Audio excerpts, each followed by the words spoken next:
Welcome to Bruce Hurwitz Presents Meet the Experts. I'm your host, Bruce Hurwitz of Hurwitz Strategic Staffing. I hope you will consider us for all your staffing, career counseling, and professional writing needs. You can learn more about us at www.hsstaffing.com. I am delighted to be joined today by Debra Miron. We are going to be discussing marketing in the post-pandemic era. Meet the Experts is sponsored by P&K CPAs. P&K is a full-service accounting firm. They provide accounting and consulting services to businesses ranging from startups to small and mid-cap companies to nonprofits as well as high net worth individuals. Contact them today for a free consultation at pk-cpas.com or call them at 973-882-8810. They will be happy to be of service.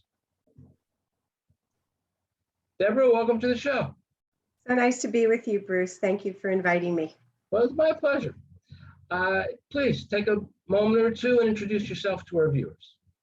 Well, my name's Debra Miron. I'm a marketing strategist, spending probably about 25 years in corporate marketing, where I ran US marketing for a number of companies. When I set up my own marketing practice, I realized that a lot of small and mid-sized companies may not have a designated marketing director or a marketing department. So I found that there was a wonderful opportunity for me to help engage with the chief business decision makers, whether it be the owners or the CFOs, the chief marketing officers, marketing directors, and be an outsourced support to companies that may need assistance in marketing. And marketing is full range. Marketing is I guess if you look at a football team, marketing's sort of the quarterback, providing all the game-winning strategies and plays, working closely with the teammates.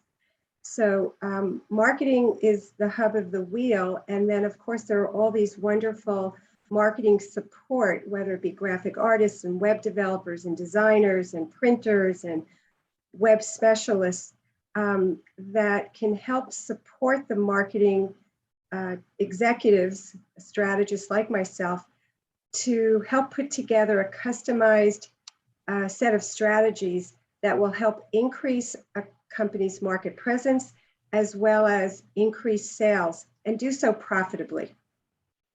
Thank you for that. Our topic again is marketing in the post-pandemic era. How do you think we'll know when we're in the post-pandemic era? Well, when we originally discussed this wonderful topic, we were seeing in health and wellness field that the numbers were improving.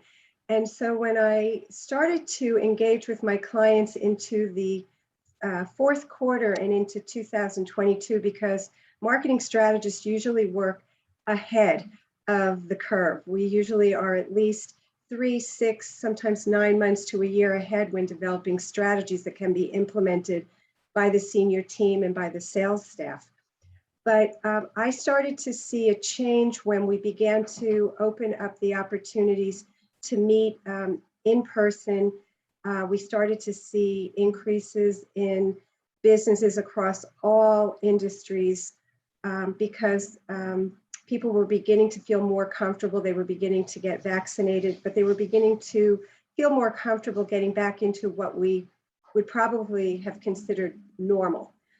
But what I have tried to encourage my clients as well as prospective clients is to take a look at the way business has evolved in the last year and a half during the pandemic, where more and more business was done virtual or remotely, and business was more digitalized than, in marketing terms, print.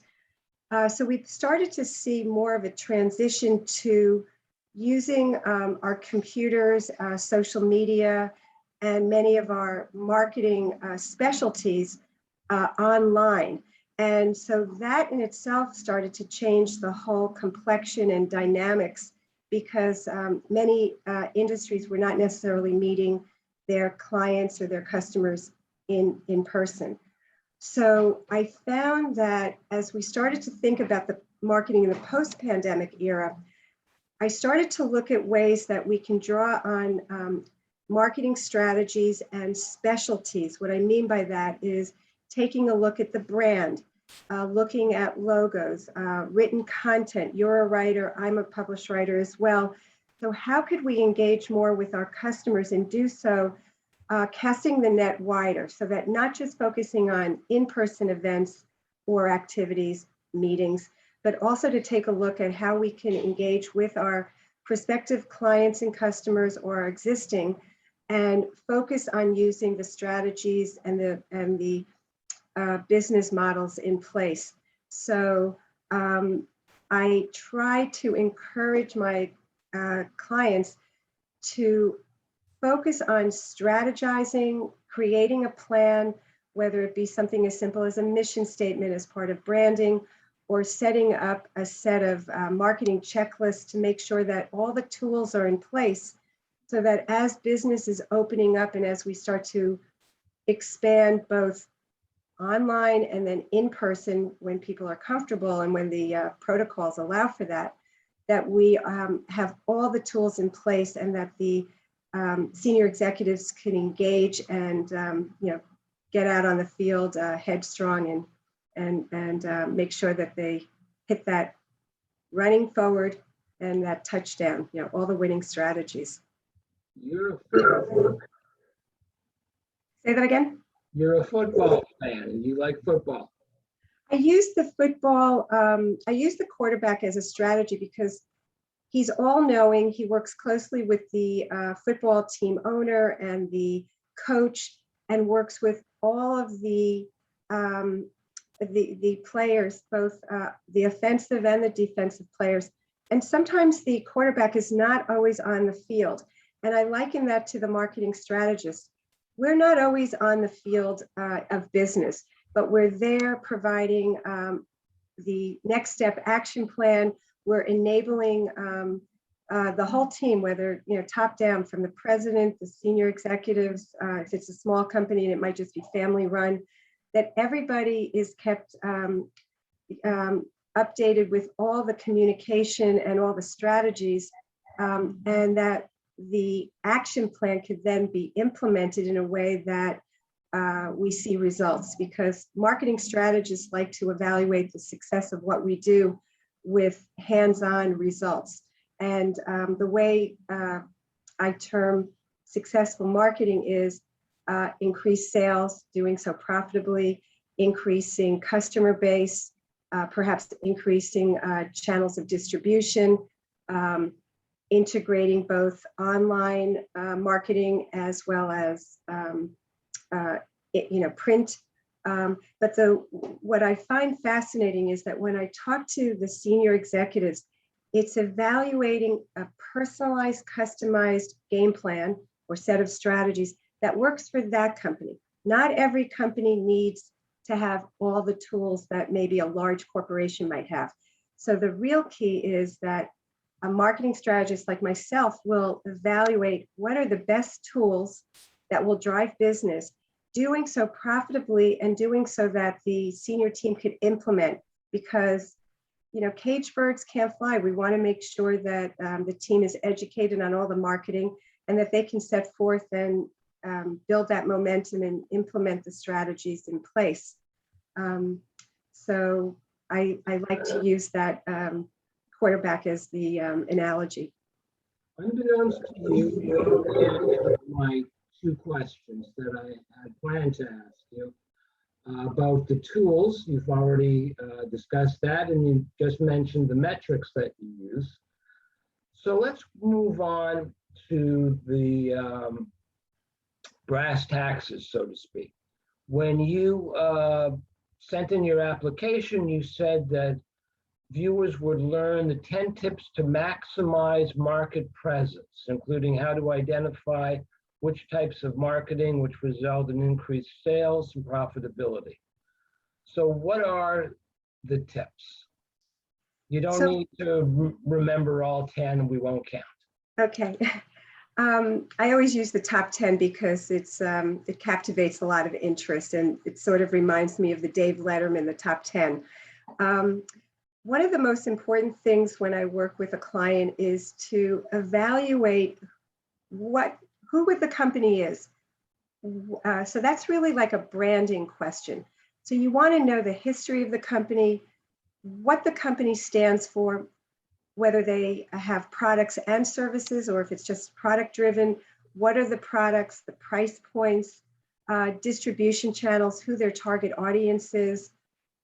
So step number one is for me usually to do a marketing assessment and to make sure that the client and the marketing strategist are engaged on the same level playing field, that we know what the company stands for, who the company is, the products and services, price points, the audience.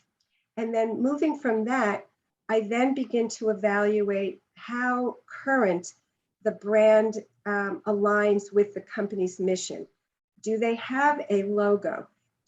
Is the company name correct? Sometimes companies diversify, they grow, they expand. A company may have an old family name and the name doesn't really resonate. So I'll take a look at the company name, what it might stand for, how it might align with expanding products, services, channels of distribution, and then take a next step. Number 3 would be logo.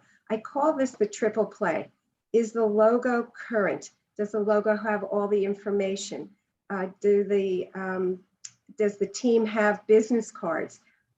Whether they're online business cards or whether they are printed, it's great to have the logo, a new card, a card that identifies how prospective clients can contact the associates.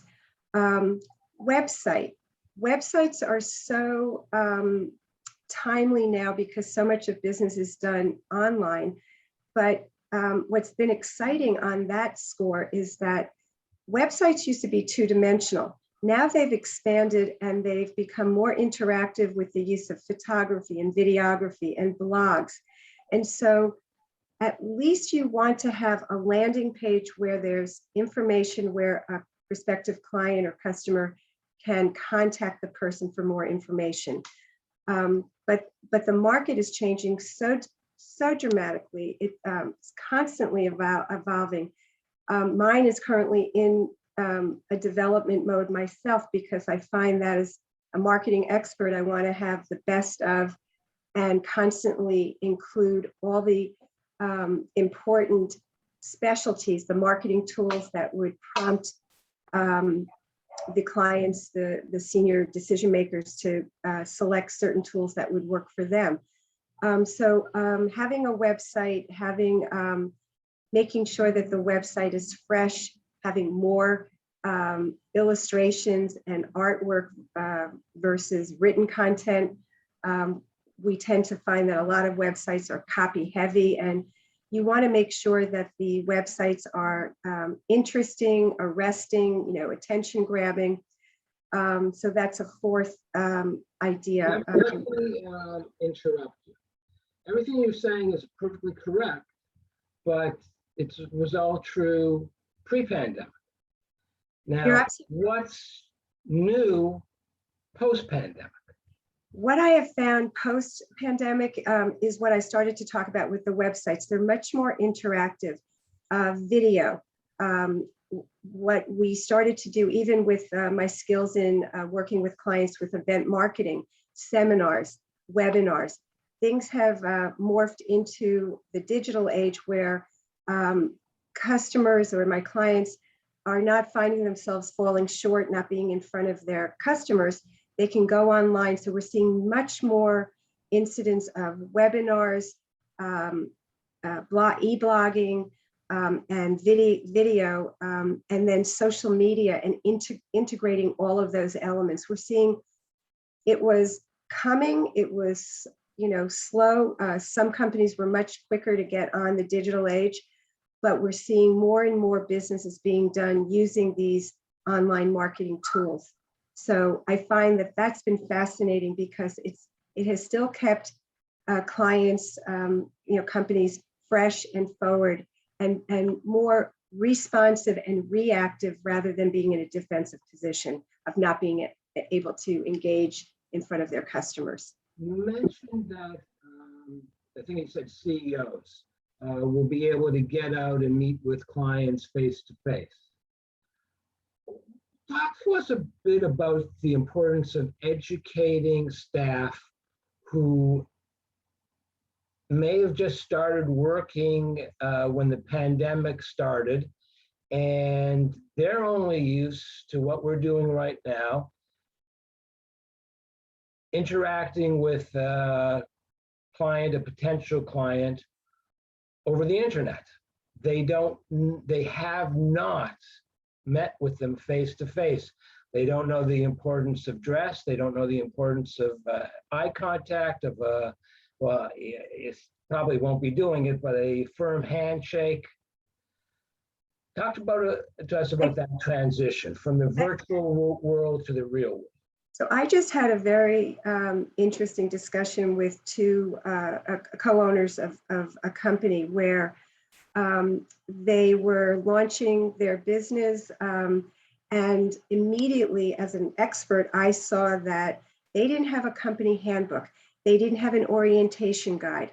So when I was in corporate, we always had these manuals, these tools. We had trainings, both operations meetings, so that the various members of the staff would have a consistent and cohesive set of rules, guidelines, appropriate dress, appropriate communication. And so I, as part of the assessment, do talk about having company manuals, company trainings, a set of do's and don'ts, because you're absolutely correct that in the world of digital and on Zoom, you don't necessarily need to be properly dressed in terms of a suit. Even I found that many companies were getting more into a relaxed code of dress. Even before the pandemic, we started to see men not in full suit, maybe not wearing a tie.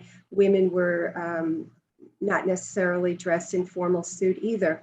I think that the key is making sure that the senior team, and so if that's the company owners, the CEO, the president, the VP of marketing sales, if it's a mid-sized larger company that would have that bigger staff, that they set a list of guidelines, because the more information that's given, the more communication that's made, then there is no margin for error, there is no risk. But I do tell my clients that always err on the side of conservative, that they should encourage their team, that the sales force, maybe the marketing support that may be out and about, that whether by the way it's on Zoom or whether it's an in-person meeting, that they just err on the side of put on your listening ears, ask good questions, engage with your clients, with the customers, take notes, and that if there's a question of how much information to give, how much strategy, whether they're uncertain, whether they're really allowed to talk about certain topics, err on the side of taking a step back. There is never any harm in communicating with someone and saying, that's a really great question. Nobody's ever asked me that before, or, you stumped me, or that's really, wow, that's an interesting question. Do you mind if I take time and I follow up? I'd love to talk to my senior officer. I'd love to talk to my direct report. I just want to make sure I have all the information, the facts. And they can share that, business is so dynamic and it's evolving, it's changing, that there's no harm in having that pregnant pause, if I can use that term. I think it's not, I don't care. I was smiling before because the one industry that I think has been hit the hardest, well, not the hardest, but by significantly by the pandemic, is dry cleaning. Why do you say that? That's interesting. Well, because one was, you know, you used to wear a suit a few times a week. You'd be, I can only speak to men, but, you know, we wear trousers. I mean, yes, I am wearing trousers now. But most of the day, I'm dressed very casually. I don't have anything. I like my dry cleaner, but I don't have anything to bring them. I find that that I do still consistently use the dry cleaner. Women can, you know, wear silk blouses or sweaters, pants, which may, you know, wool slacks that do necessitate dry cleaning. So yes, I agree. But I still think that the dry cleaner is consistently doing business. What might be interesting too is that they have tailors, so that they've diversified their services. They might even dry clean bed linens and provide those additional services, cleaning pillows and cushions, so that with people working from a home environment, they might expand their services a bit. But yeah, I do agree with you that we're not wearing the more formal attire. There haven't been formal events, weddings, where you would just immediately bring in your clothing after. But I don't think that's really changed too much, because with the relaxed business environment, people weren't wearing the formal three-piece suits. So I guess they've had to pivot and change a little bit in their services. We're running out of time. I want to conclude by asking you, since there's so much online now, how do you break through the noise and make sure you have the right tools for your target audience? Well, a couple things. You had, and I'd like to include, you had said if there's a question that you hadn't asked, and there was one. Okay, well, regarding how are you asking a question about how I put together my checklist for my clients, or? Actually, this is something that you said you would provide information about. I just worded it a little differently. You wrote implementing the right tools to each target audience. So what I have done is I have printed, and I can actually send this to you, and you can upload it, or those interested viewers who are interested in learning more.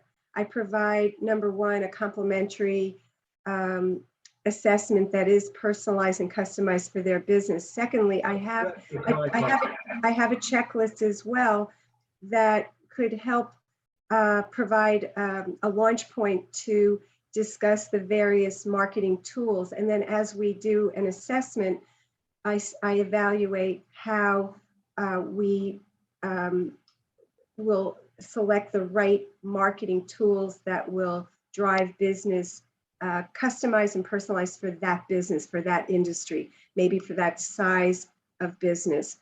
And I also provide an opportunity for the clients, the prospective clients, to hire me and buy what I call packages, so that no company has to be fearful that marketing is too expensive.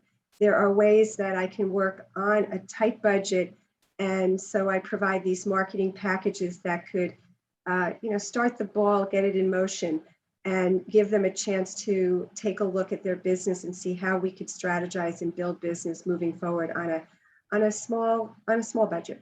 And this is, I'm sorry, I'm hearing feedback. This is how viewers can get in touch if they want your the information that you just mentioned. Yeah, I welcome them to contact me, set up a customized and confidential assessment, a business assessment. And then I can also send them a marketing checklist, because the marketing toolbox is full of wonderful marketing that can work. Many of them are interactive and they can work together in concert, or they can be done individually based on budget or based on the needs that a client may have. So I welcome people to contact me, and happy to send out that marketing checklist. Now, as you alluded to, I mentioned to you before we began that my last question was going to be, is there anything that I haven't asked that you wish I had asked? Marketing doesn't have to be daunting. So somebody may ask a question of, how do I know that a marketing project is right for us? Or can I just work on a individualized, like one project basis? And so I would say, yes, a marketing assessment is a valuable tool so that we can determine what types of marketing may be needed, how marketing could help increase sales, increase awareness, both online and out in the field. But nobody has to feel concerned that any question is too small or that any budget is too small. I have become very creative at finding ways to squeeze the lemon and find small budgets can work on hiring an outsourced marketing expert like myself, and they should never feel concerned that their business is too small. So I wanted to just make sure that that question is answered, that there's no question too small, no budget too small, and that the opportunities are limitless. And that's one of my taglines, developing resources to build a competitive edge, and most importantly, unlocking a company's potential. Debra, thank you very much for coming on. Thank you so much. I enjoyed chatting with you, and I hope you have a great day. As did I. Thank you. Bye now. Andrews Hurwitz, thank you for watching. And as always, please stay focused on success.